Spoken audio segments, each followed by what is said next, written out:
तो आज हम दिल्ली की एक ऐसी कहानी में उतरने वाले हैं जो इतिहास, अंधविश्वास और एक ऐसे रोंगटे खड़े कर देने वाले अनुभव से बुनी है जिसे भुलाया नहीं जा सकता। और यही सवाल इस पूरी कहानी का दिल है ना? एक तरफ है हमारा लॉजिक, हमारा विज्ञान, और दूसरी तरफ है एक ऐसा अनुभव जिसे समझाना लगभग नामुमकिन है।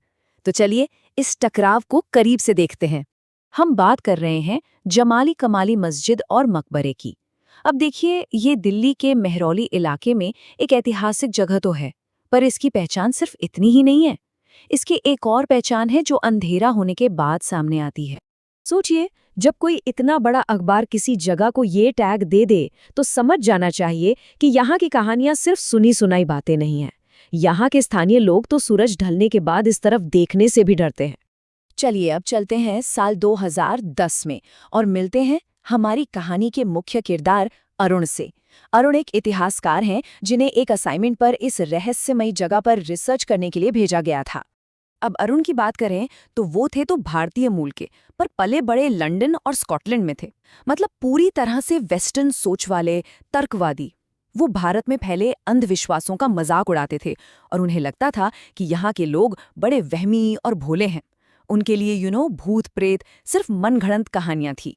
दिल्ली पहुंचते ही अरुण को अजीब अजीब इशारे मिलने शुरू हो गए, और इसकी शुरुआत हुई एक बहुत ही आम सी चीज से, ऑटो ड्राइवरों के बर्ताव से।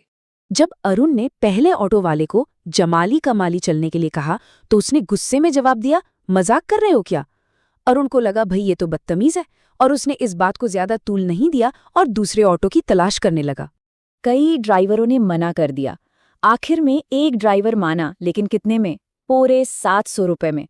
जरा सोचिए, उस जमाने में 700 रुपए, ये किराया ही अपने आप में बता रहा था कि लोग उस जगह से कितना खौफ खाते हैं।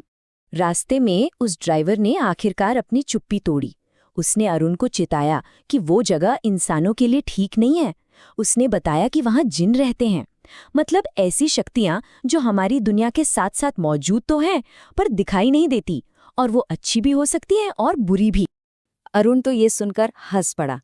उसने ड्राइवर को डांट दिया और कहा कि तुम अपने काम से काम रखो, मैं इन सब बातों में नहीं मानता। लेकिन उस ड्राइवर की बातों में एक अजीब सी सच्चाई और फिक्र थी। उसने कहा कि वो पास में ही रुकेगा, क्योंकि उसे पक्का यकीन था कि अरुण ज्यादा देर अंदर नहीं टिक पाएगा। खैर, अरुण ने इन सब बातों को हवा में उड़ाया और अपनी परमिशन दिखाकर अंदर चला गया। और सच कहूं तो शुरुआत में उसे जगह बड़ी शांत और खूबसूरत लगी। हवा में अगरबत्ती की एक हल्की सी महक थी, और उसे लगा कि ये सब बस लोगों के बनाए हुए किस्से कहानियां हैं। वो दीवारों पर की गई उस शानदार कारीगरी की तस्वीरें ले रहा था कि तभी पहली बार कुछ ऐसा हुआ जिसने उसकी इस शांति को भंग कर दिया। एकदम साफ आवाज थी, लेकिन जब अरुण ने झट से पलटकर देखा तो वहां कोई नहीं था। अब एक लॉजिकल दिमाग क्या करता है? वो बहाना ढूंढता है। अरुण ने भी वही किया। सोचा कि यार जेट लैग है, थकान है, बस मेरा वहम होगा, और उसने इसे नजरअंदाज कर दिया। लेकिन वो सिर्फ वहम नहीं था। चीजें अब धीरे धीरे बढ़ने लगी थीं। उसे फुसफुसाने की आवाजें आने लगीं। ऐसा महसूस होता जैसे कोई ठीक उसके पीछे खड़ा है।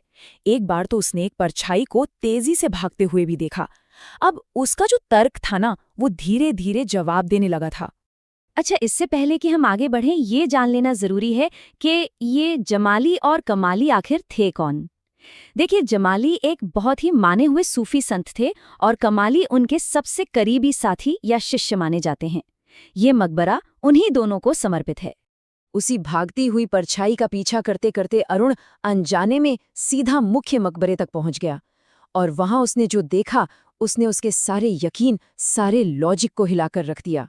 पूरा का पूरा आंगन सफेद लिबास पहने लोगों से भरा हुआ था, जो सब के सब नमाज में झुके हुए थे।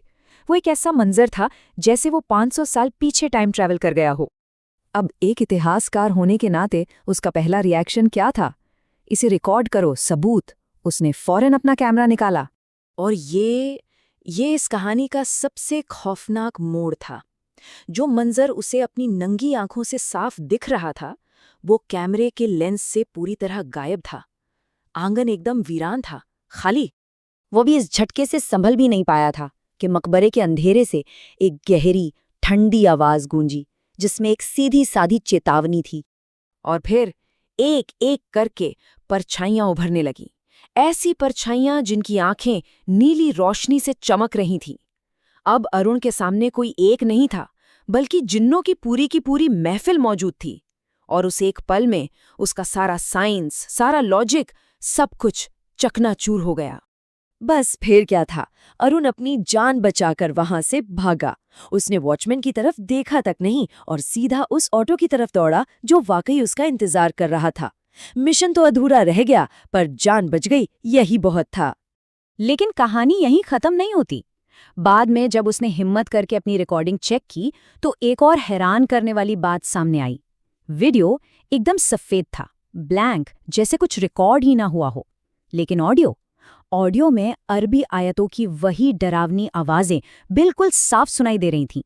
ये एक ऐसा विरोधाभास था जिसका कोई लॉजिकल जवाब नहीं है। ये लाइन अरुण ने अपनी ऑफिशियल रिसर्च रिपोर्ट के आखिर में लिखी थी।